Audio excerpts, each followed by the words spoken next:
वो जो लौट आए तो पूछना पर देखना ना गौर से, जिन्हें रास्ते में खबर हुई कि ये रास्ता कोई और है। नमस्कार, मैं जनप्रतिनिधि शिवम गौतम। और जिस तरीके से झूठ की दुकान एनडीटीवी चलाता है, एनडीटीवी के तमाम जो पत्रकार हैं अपने आप को बड़े बड़े सूरमा के तौर पर दिखाते हैं, और कुछ तो ऐसे हैं कि वो हार्वर्ड के एसोसिएट प्रोफेसर होने का दम भी भरते हैं। लेकिन ये जो हार्वर्ड के एसोसिएट प्रोफेसर होने का दम भर रहे थे कल तक, पिछले 6 महीनों से, आज वो रोते गिड़गिड़ाते हुए नजर आ रहे हैं। और इसकी वजह यह है कि इन्हें किसी ने टोपी पहना दी है, बहुत अच्छे वाली। जी हाँ, ये टोपी उस टोपी से भी ज़्यादा लाजवाब है जो केजरीवाल ने दिल्ली की जनता को पहनाई थी। निधि राजदान नाम की एक रिपोर्टर हुआ करती थी एनडीटीवी में, जिसने पिछले 6-7 महीने से घोषणा कर रखी थी कि प्रतिष्ठित यूके की यूनिवर्सिटी हार्वर्ड ने उसे एसोसिएट प्रोफेसर ऑफ जर्नलिज्म के पद पर नियुक्त कर दिया है। और एनडीटीवी जो कभी लोगों को ज्ञान दिया करता था कि किस तरीके से जो फर्जी जॉब के ऑफर आते हैं, आपको जॉब लेटर आते हैं, उनको कैसे पहचाना जाए, शायद उस लेटर को निधि राजदान पढ़ना भूल गई थी। और निधि राजदान ने ये घोषणा कर दी कि वो एनडीटीवी छोड़ रही है और हार्वर्ड में as a associate professor of journalism वो ज्वाइन करने वाली है।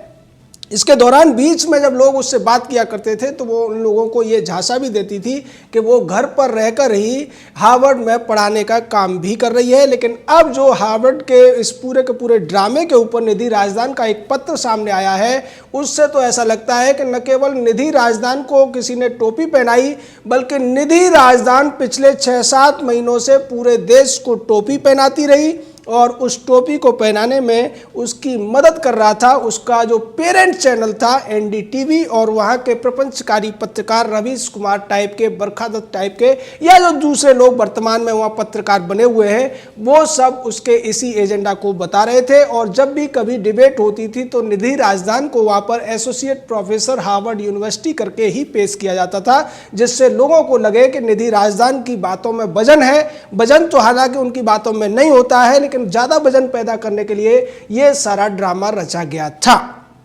अब निधि राजदान ने खुद खुलासा किया है कि उसी किसी ने ये पूरा का पूरा इस पूरे जाल में फंसाया और उसे ये विश्वास करने पर मजबूर कर दिया कि उसकी नियुक्ति हार्वर्ड यूनिवर्सिटी में एसोसिएट प्रोफेसर के पद पर हो गई है, और इसलिए मैंने एनडीटीवी की जॉब छोड़ दी। बाद में मुझे फिर से ईमेल मिलता है जब वो यूके में दोबारा से नया स्ट्रेन आता है कोरोना का, और मुझे कहा जाता है कि मैं 2021 में ज्वाइन करूंगी। और अब जब मैंने दोबारा से उनसे पूछना शुरू किया तो मुझे पता चला कि ये सब मैं फिशिंग में फंस गई थी और मेरे साथ खिलवाड़ हुआ था।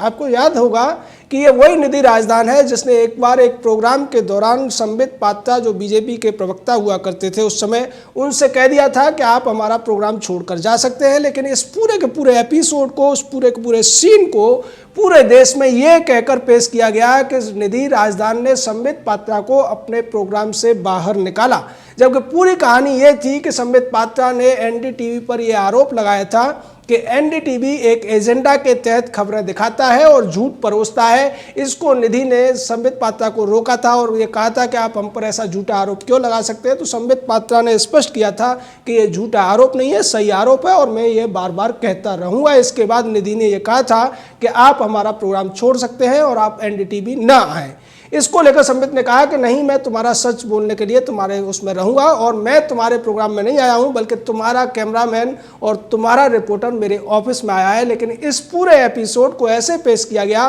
कि संबित पात्रा एनडीटीवी के प्रोग्राम में उसके स्टूडियो गया हुआ था और वहां से उसको निकाल दिया गया। तमाम जो लिबरल गैंग के लोग थे, रवीश कुमार के चेले चपाटों ने इसको इसी तरीके से पेश किया और निधि राजदान को बहुत बड़ी 30 मार खा सिद्ध करने की कोशिश की थी। निधि कितनी बड़ी 30 मार खा है, एक पिछले कई न्यूज में इसको देखने को मिला। जब एसी का एक डिफॉल्ट टेम्परेचर सेट करने की बात आई थी, तब भी निधि तमाम तरीके की बातें कर रही थी। नीदरलैंड के प्रधानमंत्री को लेकर निधि ने एक बड़ा न्यूज दे दिया और यह कह दिया कि नीदरलैंड के प्रधानमंत्री ने यह कहा है कि वो भारत और पाकिस्तान के बीच में मध्यस्थता करने को राजी हैं, जबकि नीदरलैंड की तरफ से आधिकारिक तौर पर एनडीटीवी को इसके लिए फटकार लगाई गई थी और यह कहा गया था कि इस तरीके के झूठे जो न्यूज होते हैं उनसे दो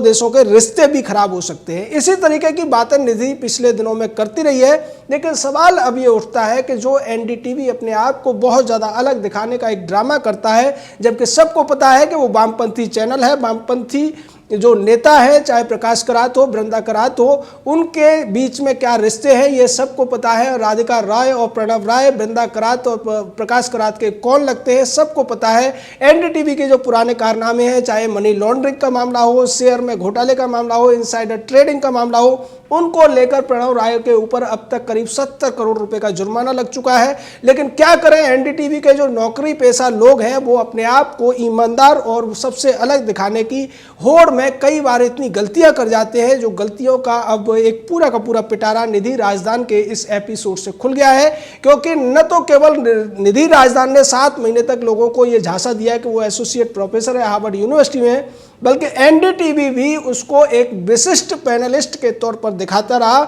और यह कहता रहा कि ये हार्वर्ड में पढ़ाती हैं। लेकिन अब जिस तरीके से निधि का लेटर सामने आया है उसमें वो रोती कलपती हुई नजर आ रही है और वो ये कहती हुई नजर आ रही है कि पुलिस जांच करे कि मेरे साथ ये धोखाधड़ी की किसने है। लेकिन यह सवाल उठता है कि क्या निधि राजदान कोई मामूली बच्ची थी, स्कूल में पढ़ने वाली बच्ची थी, या कोई घरेलू महिला थी जिसको इतनी आसानी से कोई भी बेवकूफ़ बना सकता है? यहाँ कारण क्या था कि निधि राजदान इतनी खुश होकर इस पूरे के पूरे ऑफर को इतना बड़ा दिखाकर सबके सामने रखती है और उसने कभी भी एक बार भी ऑफिशियल वेबसाइट जो हार्वर्ड यूनिवर्सिटी की है उससे इस बात की क्रॉस क्वेश्चनिंग करने की कोशिश नहीं की। उसने कभी ये नहीं सोचा कि हार्वर्ड जैसी प्रतिष्ठित यूनिवर्सिटी एनडीटीवी जैसे एक वामपंथी चैनल की एक वामपंथी बायस्ड पत्रकार को क्यों अपने यहाँ एसोसिएट प्रोफेसर रखेगी, और वो भी इतनी आसानी से। एसोसिएट प्रोफेसर रखने के लिए तमाम योग्यताओं की जरूरत होती है। हालांकि यूरोप और अमेरिका में जो विशेषज्ञ होते हैं उनको यूनिवर्सिटियां अपने यहाँ ऑफर करती हैं कि वो बिना किसी योग्यता या बिना किसी फॉर्मेलिटी के वो वहाँ पर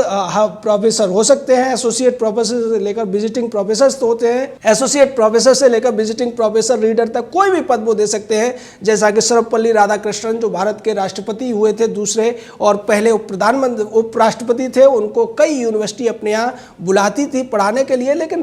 निधि राजदान को लेकर तमाम तरीके की जो खबरें पहले से थी, चाहे बराक ओबामा द्वारा उसको डांटने की बात हो या दूसरे अन्य कई मामले थे जिसमें निधि राजदान की योग्यता पर पहले भी बहुत सारे सवाल उठ चुके थे। लेकिन चूंकि निधि को यह लग रहा था कि उसके नाम से लॉटरी लगी है और अगर वो इसकी जांच करने की कोशिश करेगी तो वो जो एक नए प्रकार के ऑरा में जीने का उसको जो मौका मिल रहा है, जिस तरीके से लोग उसका सम्मान कर रहे हैं, और कई बार तो ट्विटर पर जैसा कि निधि ने अपने पत्र में वायदा किया है कि उसे यह कहा गया था कि वो सितंबर 2020 में ज्वाइन करने वाली है, लेकिन उससे पहले भी जब भी लोग उससे पूछा करते थे और वो इस तरीके के कई सारी बातें करती थी कि बोरिस जॉनसन दोबारा से लॉकडाउन लगाने वाले हैं और इस वजह से मुझे घर से ही काम करना पड़ रहा है। लोग पूछते थे तो आप कौन सी यूनिवर्सिटी में पढ़ा रही है, तो वो कहती थी कि मैं हार्वर्ड में टीचिंग कर रही हूँ। इस तरीके के झूठे बयान देने का जो एक तरीका था वो निधि राजदान उसका सुख ले रही थी, और इसे कह सकते हैं कि इस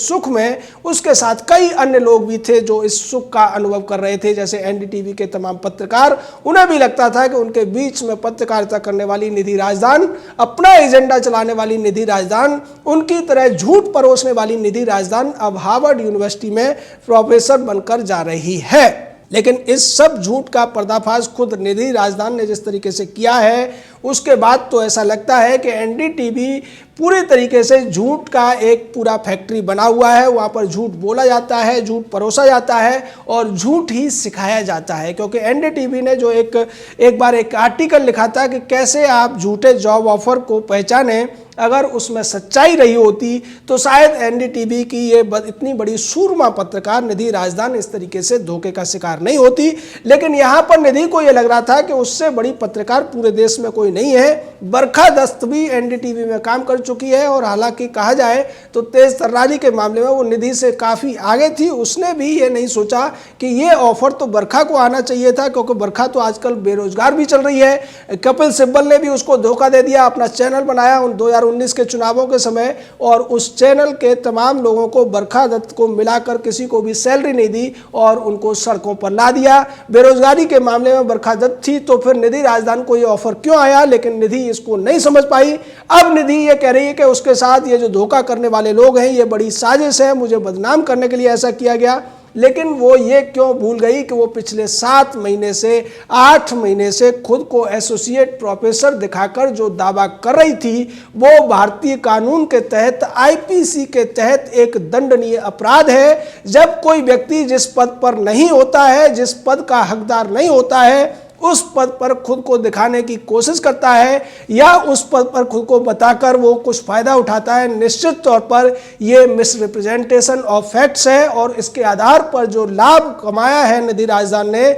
उसके लिए उसके ऊपर केस भी चल सकता है। और हम ये देखेंगे कि अब सोशल मीडिया के तमाम जो लोग इस बात पर चटकारे ले रहे हैं वो इस एंगल को भी देखें और वो इस बात को भी देखें कि कहीं ये पूरी की पूरी साजिश, ये पूरा का पूरा ड्रामा खुद निधि राजदान और एनडीटीवी ने तो नहीं रचा है। क्योंकि एनडीटीवी और निधि राजदान जिस तरीके से इस शब्द का इस्तेमाल कर रहे थे, अपने आप को एसोसिएट प्रोफेसर के तौर पर पेश करके निधि राजदान ने अब तक कितना फायदा उठाया है, इस बात का भी आकलन किए जाने की जरूरत है। निश्चित तौर पर यहां पर निधि राजदान की चतुराई को किसी ज्यादा बड़े चतुर व्यक्ति ने मात दे दी है, लेकिन इस मात के बीच में जो फायदा उठाया है, जो सुख भोगा है एसोसिएट प्रोफेसर होने का या हार्वर्ड यूनिवर्सिटी का एसोसिएट प्रोफेसर का तमगा लगाने का, उसको लेकर अब निधि राजदान के खिलाफ केस होना चाहिए। क्योंकि बिना किसी आधार के, बिना किसी प्रामाणिकता के वो खुद को हार्वर्ड का प्रोफेसर बताती रही और एनडीटीवी उसके इसी विशेषज्ञता के आधार पर उसकी राय को वजन देने की कोशिश करता रहा।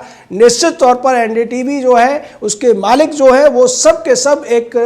एजेंडा चलाते हैं, जिस बात का जिक्र संबित पात्रा ने किया था। जैसे रवीश कुमार के लिए लॉबिंग की गई, उसको मैग्सेसे पुरस्कार दिलाया गया, जिससे कि 2019 के चुनावों में रवीश कुमार को एक विशेषज्ञ के तौर पर लोगों को इन्फ्लुएंस करने के लिए आगे किया जा सके, लेकिन वो उनकी चाल तरह से खारिज हो गई थी। उसी तरीके से निधि राजदान को एसोसिएट प्रोफेसर का वजन डालकर यह दिखाने की कोशिश की जा रही थी कि निधि राजदान जो भी प्रधानमंत्री नरेंद्र मोदी के बारे में कहती है उस बात में बहुत ज्यादा दम है। और एनडीटीवी के जो पत्रकार हैं, दुनिया के सबसे बेहतरीन पत्रकार हैं। यही वजह है कि अब हार्वर्ड यूनिवर्सिटी जैसे बड़ी बड़ी प्रतिष्ठित यूनिवर्सिटियां भी उनके पत्रकारों को अपने यहाँ प्रोफेसर रखने के लिए लाइन लगाकर खड़ी हैं। लेकिन आज जो सच्चाई सामने खुद निधि राजदान ने रखी है, उसके बाद यह तय हो गया है कि बरखा दत्त की तरह से अब निधि राजदान भी सड़क पर आ चुकी है। जय हिंद,